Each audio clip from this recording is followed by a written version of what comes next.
Sur ma liste d'emails d'investir maintenant, je me suis fait demander d'analyser la compagnie Cooper Mountain Mining Corporation. En gros, la personne voulait savoir si elle achetait à 3,30, c'était quoi le meilleur point de sortie, c'est quand qu'il faudrait qu'elle vende, ou si c'est quelque chose qu'il faut qu'elle pense de faire prochainement. C'est une question qui est assez embêtante. Tu sais, veux pas, c'est quand même personnel à chacun, ça dépend de ton objectif, ça dépend vraiment de ce que tu veux faire, puis c'est comment tu t'y connais à la bourse. Mais on va regarder ça rapidement, qu'est-ce que le graphique nous démontre. Donc, en gros, premièrement, il faut toujours comprendre la compagnie fait comment qu'elle fait son argent. Dans cette situation-là, veut pas c'est une mine, donc la mine, on extrait des minerais, ce qui est dans ce cas-là, c'est du cuivre, on a de l'argent puis de l'or. J'ai regardé le document financier, là, je pense que ça vaut pas la peine qu'on jump là-dessus, mais en gros, du cuivre, de l'argent et de l'or, qui vont vendre, que j'ai vu, à Mitsubishi, en tout cas, Mitsubishi Material Corporation, c'est eux autres qui ont 25% de cette compagnie-là. Fait que, dans le fond, ils utilisent cette compagnie-là pour miner leurs ressources, pour être capable de faire le produit, qui remettent dans le véhicule toutes les pièces qui nécessitent ces produits-là, dans le fond. Euh, donc, à ce moment-là, ce qui est important à comprendre aussi, c'est le prix du cuivre. Quand le prix du cuivre monte, ben, veut pas, quand ils vont arriver pour vendre le cuivre, ben, ça va être plus payant pour eux autres. Donc, si le prix du cuivre monte, eux autres font plus d'argent. Puis, ça a été le cas dernièrement au niveau de tout ce qui est cuivre, or, puis argent. Le prix a monté quasiment de beaucoup. Puis, c'est d'ailleurs ce qui explique là, cette hausse-là, veut pas, parce que ça suit le marché du prix du cuivre.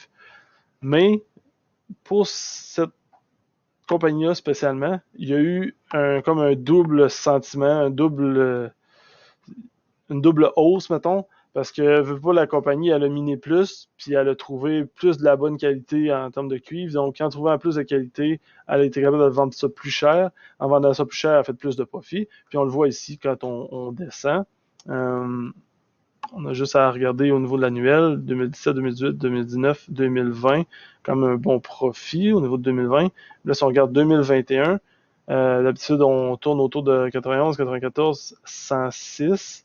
Et là, bang, 162 millions pour le trimestre numéro 1, ce qui est beaucoup avec des profits de 36 millions.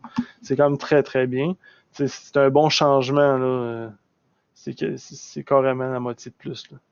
Fait que c'est super intéressant. Par contre, quand on lit les documents financiers, qui est juste là, euh, ouais, quand on se transfère ces documents financiers qui est juste là, on peut voir que ils disent que ça va se stabiliser prochainement, puis que dans le fond, pour le reste du trimestre, ils pensent que ça va faire autour de 90-95 millions par trimestre. Fait qu'on a une confirmation que ça tiendra pas tout ça, là. Mais c'est pas grave, il y a quand même une bonne hausse.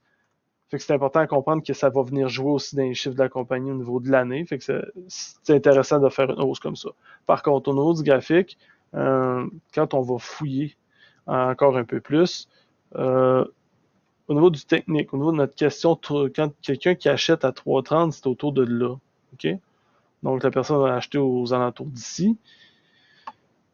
Quand faut-il vendre dans cette situation-là? Ben, premièrement, faut tenir compte que c'était à 34 cents, là à peu près un an. Fait que là, on a passé de 34 cents à 3,30. On a un fois 10. Déjà là, moi, ça me sonne un drapeau rouge. Parce que c'était une hausse qui est vraiment trop marquée, à mon avis. Puis on le voit, là, c'est parabolique, là. C'est comme pas logique, mais si on compare à ce qui est déjà arrivé dans le passé, ça a été parabolique aussi. Puis ça avait redescendu un peu, puis ça a été parabolique encore, puis ça a monté encore jusqu'à 8. Ça va-tu se passer? C'est comme impossible à dire. Là, l'avantage, c'est que là, on sait que tout ce qu'ils sont en train de miner, c'est des éléments qui sont nécessaires dans des batteries. Donc, au niveau des véhicules électriques, ce qui est en train d'arriver dans un gros boom, c'est très utile. tu es en mesure de vendre encore plus cher parce que le prix va monter de tous ces éléments-là, tous les minerais, tout le cuivre, l'argent, l'or, en tout cas, tout ce qui est à l'intérieur des batteries ou ce qui est utilisé pour faire les véhicules va monter parce qu'on va changer de flotte. Par contre, faut pas oublier que dans un véhicule normal aussi, il y a déjà ces composantes-là, peut-être un peu moins, mais il y en a déjà, tu sais. Donc, s'il y a plus de véhicules électriques, oui, on va avoir plus besoin de composantes, mais on va diminuer le nombre de véhicules à essence. Donc, tu sais, maintenant, ça va se balancer. Il y a beaucoup de spéculation là-dedans. Il faut comprendre aussi que le prix du cuivre a beaucoup d'impact là-dedans aussi, dans ce mouvement-là. Mais au niveau du technique, parce que moi, je regarderais juste le technique rendu là, parce que surtout quand on achète, mettons, aux alentours de 3,30, veut pas, on est à x10, et là, on voit que ça devient encore plus. Il y a des bons stretches là. On est parti, c'est quand même des bonnes lignes. Il y a beaucoup de volume si on compare avec tout ce qui s'est passé dans le temps. Il y a des gros volumes dernièrement si on compare à ces années-là. Donc, tu sais, on est dans le maximum de volume qu'il y a déjà eu sur la compagnie. Ça bouge beaucoup. C'est embêtant de dire si ça va continuer ou pas, tu sais. Parce que, veux pas, la pression, elle a monté jusqu'à 4,50 et là, elle est en train de redescendre. Il y a aussi le gap qui est pas à négliger de là, qui passe de 3,88 à quasiment 4,25. Puis la bourse a tout le temps tendance à aller chercher ces gaps. Donc ça, c'est clair que ça va se faire remanger, ça va redescendre jusque-là. Je serais vraiment pas surpris prochainement. Maintenant, est-ce que si tu es la personne qui a acheté à 3,30, il y a juste ces trois barres-là qui te tiennent. Ça peut-tu redescendre là? Ça peut facilement redescendre là.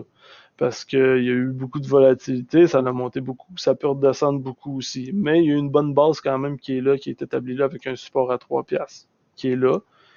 Mais tu sais, ça veut rien dire. Surtout quand on regarde dans le passé, quand il y a des bonnes hausses, souvent ça peut redescendre vraiment vite. C'est pour ça que dans cette situation-là, je dirais, surtout dans un point d'achat à 3,30, ce serait peut-être le temps de penser à se trouver une stratégie de sortie pour diminuer le risque.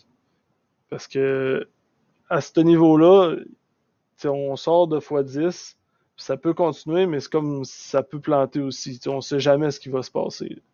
Fait que à ce niveau-là, c'est une décision qui serait importante à prendre si tu veux diminuer de ton portefeuille de, je sais pas, moi, si maintenant tu as acheté comme 100 actions, c'est un exemple, là, ben tu pourrais couper de moitié parce que tu as quand même fait de l'argent. Si tu coupes de moitié, ben tu vas sécuriser un petit peu ton profit, puis tu vas pouvoir laisser aller le reste à la limite. Tu vas avoir quand même fait un 25-30%. Fait que ça peut être une bonne option, 25, 30, 35%. Ça pourrait être bien parce que ça va devenir volatile. Là. Puis ça peut être tannant si, dépendamment, si tu es capable de faire l'analyse technique, si tu es capable de voir ça s'en va où. Parce que tous ces points-là, la raison pourquoi que ça a été se virer à 4,50, ben, c'est parce que ça a été se virer à 4,50 là. Puis c'est l'être humain qui investit. Fait que c'est clair qu'ils vont regarder dans le passé, ça va être se virer où. Regarde, 4,50 est là, 4,50 est là. Il n'y a pas de magie. Là. C'est la réalité. Puis quand on regarde les gros supports, aux alentours de 3 piastres qui est là, encore pas de magie. Ça arrêtait là. Après ça, ça l'a tenu un peu là. Après ça a défoncé, ça a parti plus bas. T'sais, regardez le 3 piastres encore là. Quand ça a descendu, ça a été facile 3 piastres juste là. Mais c'est dans le passé, mais l'être humain adore regarder ça. Puis tous les traders regardent ça. Fait que s'ils investissent dans cette compagnie-là, ils ont vu clairement que 3 $ ici, c'était un point qui était récurrent là-dessus, sur le graphique. Puis on est capable de le voir tout au long là, de l'évolution du graphique. Fait que pour toutes ces raisons-là, c'est important de comprendre tout ça. Puis de regarder le prix du cuivre, va-tu baisser, c'est quoi qui va se passer. Ça se peut que ça continue à monter, c'est déjà arrivé dans le passé. Mais ça se peut que ça parte à descendre aussi, on sait jamais. Parce qu'on a comme un x10 déjà. Fait que c'est tout le temps embêtant de dire que on va garder nos actions. Surtout, le point d'entrée est bon, parce que là, veux pas, si t'as embarqué une semaine là-dedans, une semaine et demie, 2 semaines, ben, t'as quand même fait un 30%. C'est très bon. Mais tu sais, ça peut redescendre aussi à 3 piastres, tu peux perdre aussi de l'argent. Fait que c'est vraiment volatile. Si t'es pas quelqu'un qui connaît l'analyse technique, c'est dangereux. C'est vraiment dangereux parce que quand ça commence à monter exponentiel de même, tu sais jamais ce qui va se passer. Ça peut shut down, ça peut repartir jusque-là en un claquement de doigts. Un gros joueur qui vend puis qui décide de sortir, ça peut descendre très très très rapidement. Donc c'est à peu près, ça fait pas mal de tours de mon analyse, un peu rapide, mais je pense que on a l'intégrale de ce qu'il faut. C'est bon? J'espère que ça l'a aidé. À plus.